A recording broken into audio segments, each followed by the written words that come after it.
all those who out here fronting, misleading they peoples, acting other than they really are. It will catch up to you, player. Word is vibe. So that's specifically to all those fake motherfuckers living out here on that bullshit, trying to act like they know what the fuck is going on. Howdy folks, Max Mogren here with MOG Vlog Installment 5. Today's topic is controlled dissent, the establishment's subversion of resistance culture, of the counterculture, by controlling both sides of the debate on important issues. Examples of this. Let's look at the political process briefly.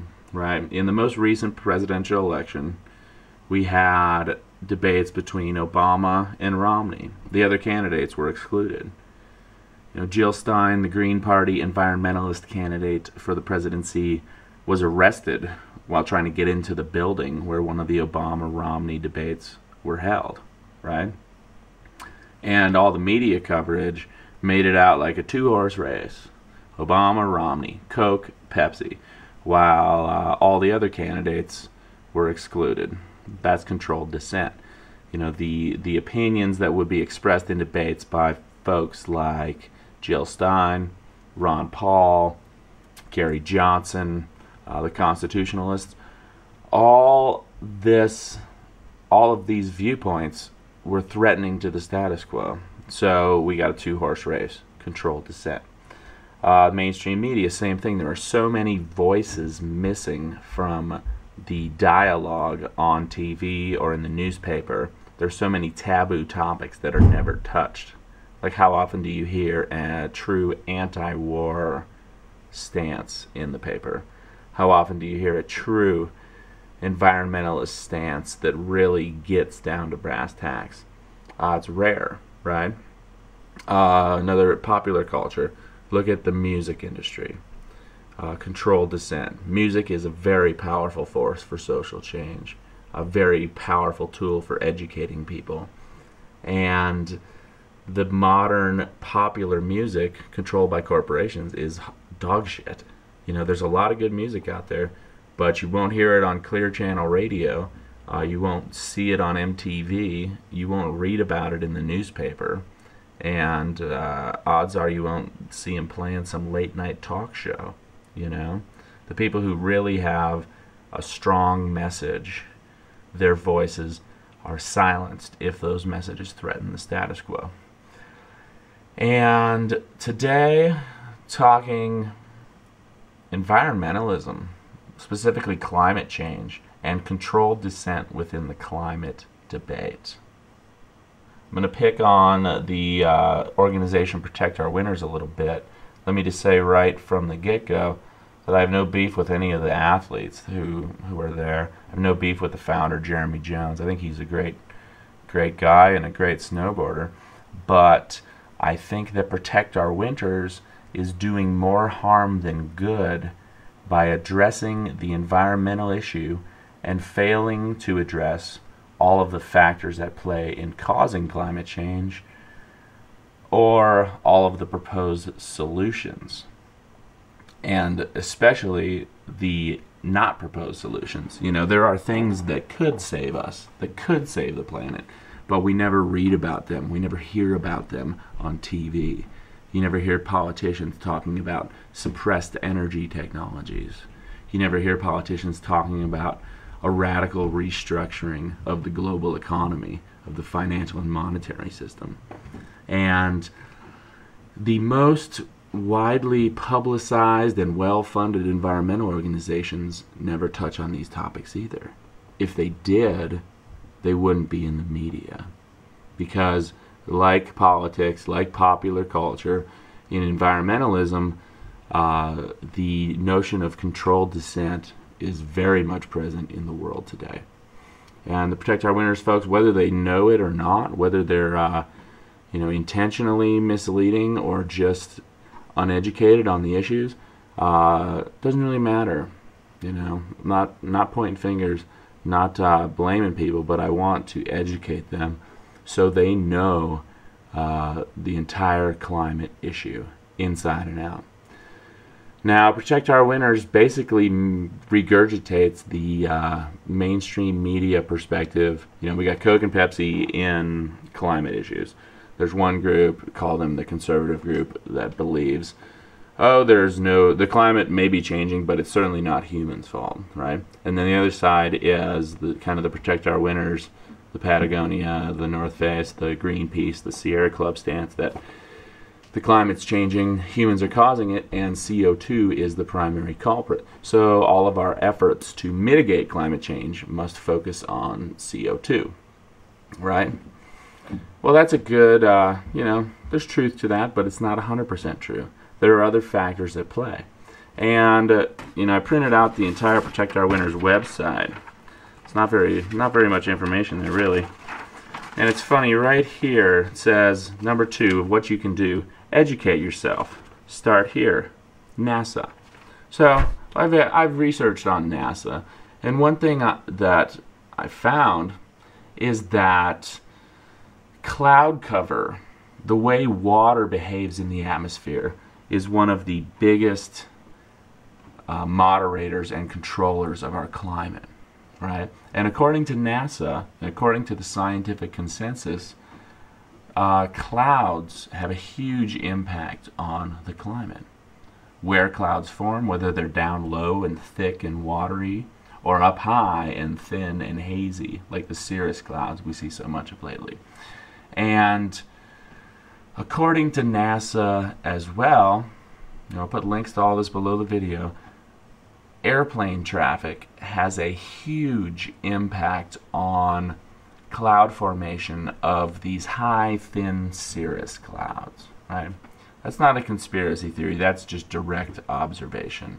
If you go outside and look up, you'll see jet airplanes flying through the sky on a pretty regular basis, if not daily, and you'll see some planes leaving these lingering trails. Call them contrails, call them persistent contrails, call them whatever you want, but just acknowledge that they exist. And you'll see these planes leaving trails. The trails spread and form this high cirrus haze. Now, according to NASA and the scientific consensus, those high cirrus hazes have a greenhouse warming effect on the climate. Okay? At any given point in time, there are 10 to 12,000 commercial flights in the air at any point in time around the planet. And here in North America, at any given point in time, there are about 5,000 planes in the air. So that's a lot of plane traffic, and that excludes military aircraft. And last I checked, the military was flying a lot of unmanned and manned vehicles up in the upper atmosphere. So these planes are leaving trails. These trails are forming clouds, and these clouds that they're forming are these high cirrus hazes, which have a warming impact on the climate, according to NASA. So if our weather's screwed up, CO2 is part of the equation. But unless you address these airplanes, you're not getting anywhere near the entire issue, right? And what's interesting about the plane issue is there are actually technologies proposed as a solution to climate change that involve spraying chemicals out of planes to cause artificial cloud formation. They call it stratospheric aerosol geoengineering, solar radiation management. And none of these big environmental organizations, Greenpeace, Protect Our Winters, nobody touches geoengineering, even from the perspective of it being a proposed solution. But there are articles in the mainstream media on geoengineering almost every day. So why are these environmental organizations not even addressing it and letting their readership, their followers, their supporters know that it's part of the overall equation, right? So these environmental organizations, these controlled opposition environmental organizations, fail to address the impact of jet traffic on our climate, the potential impact of geoengineering technologies, whether or not they are already taking place. They are proposed. The technology does exist. There is a huge motivation to use them for political, economic, and military purposes. you know. And they also fail, these environmental organizations also fail to address the, solar weather, Earth's magnetic field, the sun's magnetic field, atmospheric particulates of all sorts. The climate issue is a lot more complicated than just CO2. But by focusing solely on CO2, these environmental organizations like Protect Our Winters severely limit their realm of proposed solutions. I've got Protect Our Winters' latest press release, 75 athletes call on Obama to keep his promises on the climate. What's it say here? The athletes letter calls on Obama to follow through on the promise he made in the State of the Union address to fight climate change. That would be great if Obama would follow some of his promises. He can do so by using executive authority currently available to reduce carbon pollution emitted by America's power plants, the largest source of carbon pollution worsening climate change, and by rejecting the Keystone XL pipeline, which would add millions of tons of new carbon pollution to the atmosphere. So yeah, Keystone XL, that would be great to get rid of. But Obama was golfing with oil executives on the day when a lot of real environmentalists were out protesting in front of the White House. There's a link to that below. And reduce carbon pollution emitted by America's power plants. That would be great, but without addressing suppressed energy technologies, the energy system is not going to change. Big oil, big coal are going to control the energy system, even if Obama tries to implement taxes on them. The winter sports cannot lobby against them. The existing political structure is not going to overthrow the people that got all the money. But these free energy technologies, these suppressed energy technologies, would do that. I'll put a link below to a couple of videos I've made on that topic. And my other beef with Protect Our Winters stance is that they're calling on Obama to use executive authority, to issue an executive order on the climate. Most Americans believe that executive orders are unconstitutional, that it's the president acting like a dictator. And I, for one, am very hesitant to encourage Obama to sign more executive orders when he's done a lot of them already, and most of them haven't been good. Anybody that really thinks Obama is the Messiah needs to look at his record. I don't judge a president by the color of his skin or by his campaign promises, but by what he does. Right? And let's look at Obama's record. Obama promised to clean up Wall Street. Well, as of today, April 12, 2013, no bankers have gone to jail or even been prosecuted. There are no new laws for the people who destroyed our economy in 2008. And Obama's federal government led the crackdown on Occupy Wall Street protests around the world. So Obama failed to clean up Wall Street. Closing Guantanamo.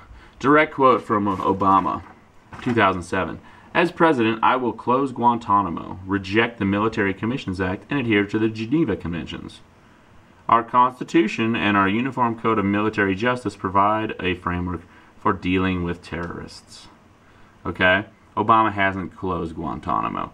In fact, he extended Guantanamo-type indefinite detention without trial to American citizens when he signed the NDAA, the National Defense Authorization Act, on New Year's Eve 2012. So he's done the opposite of closing Guantanamo. He's extended Guantanamo to include all of us if he wants to. And signing some act on New Year's Eve is pretty reminiscent of when the Federal Reserve Act was signed in 1912, over the Christmas holiday. While everybody's asleep, they sneak through this sketchy legislation. Labeling GMOs. Back in 2007, Obama declared that foods should include the foods, including genetically modified crops, should be labeled. As president, I will let folks know when their food is genetically modified, because Americans have a right to know what they're buying. Well, Obama passed the Monsanto Protection Act recently, stuffed in the back of legislation, straight up protection for Monsanto from lawsuits. That's not democratic. That's not American.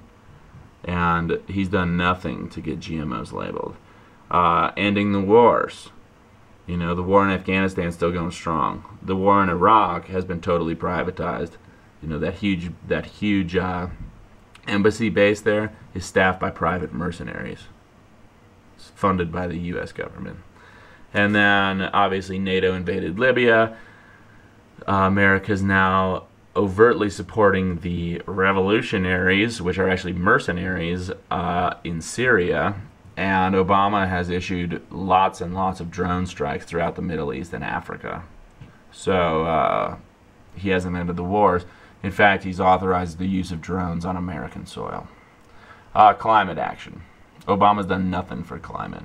All the scandals with the solar power companies have just hindered clean energy more, right? And while climate protesters were protesting the KXL, the Keystone XL, at the White House, he was golfing with oil men. He was taking private golf lessons and hanging out with oil men. Links below to that article. So, Protect Our Winner's stance of sending letters to Obama, asking him to save the planet for us, is not really environmentalism. The guy's track record proves that he's a wolf in sheep's clothing. Again, I don't judge Obama based on the color of his skin or on his campaign promises, but on the policies he enacts. And it doesn't look good. Controlled dissent. Protect our winners. Whether they know it or not, they're not doing any good for the environmental movement. Until we focus on all of the issues, all of the factors contributing to climate change, all of the proposed solutions like geoengineering, which arguably is already taking place covertly, and until we focus on the revolutionary technologies and systems that will actually get us on the right track, this environmentalism is incomplete. A true environmentalist is a guy like Edward Abbey. Edward Abbey was never invited to the White House to get an award from a two-faced, lying president. Jeremy Jones got one yesterday. And he also gets a lot of coverage in the New York Times, National Geographic, big media outlets.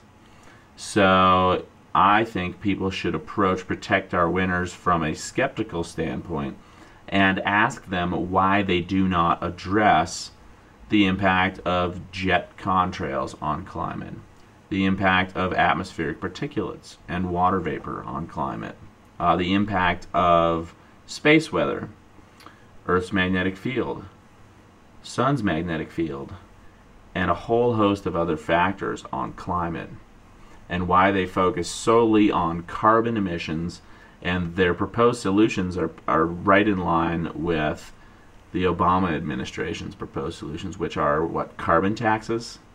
Well, the government's corrupt, and if we allow them to levy taxes on carbon, it's not going to solve the climate issue. All it's going to do is give them more money and power. And I hope you can realize that. I'm going to leave you with a video made by some kids. I'm of the opinion that these geoengineering technologies that have been proposed to stop climate change are actually causing climate change. And here's the video. Y'all take care. Have a great day. Thanks for listening to this. Don't mean to step on any toes, but if you're doing more harm than good, if you're trying to educate people but you're not educating them in the truth, the whole truth, and nothing but the truth, you're not helping anyone. And until the ski industry and the ski community wakes up to all of the issues, we're going nowhere fast. You'll have a great day. Take care of yourselves. Peace. Mission liner southwest, 15 miles, 6,000.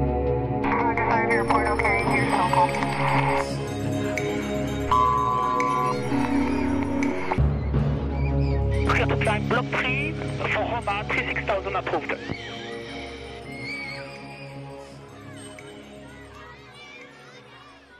We are under attack. That's why we made this. Our government has been spraying us like bugs, using aluminum, barium, strontium, and other aerosols in order to control the climate. There are many reasons why this would be so, including weather control and for military supremacy. Think about it. What is really scary, though, is how slow adults are waking up to the fact that we are being poisoned by the powers that be. Look at these jets. If contrails start and stop like this, then the engine would be failing and the jet would fall. Jet trails should be consistent and dissipate very quickly, not stopping and starting. They should not huff and puff, resembling a paint sprayer. The trail should be dull and consistent.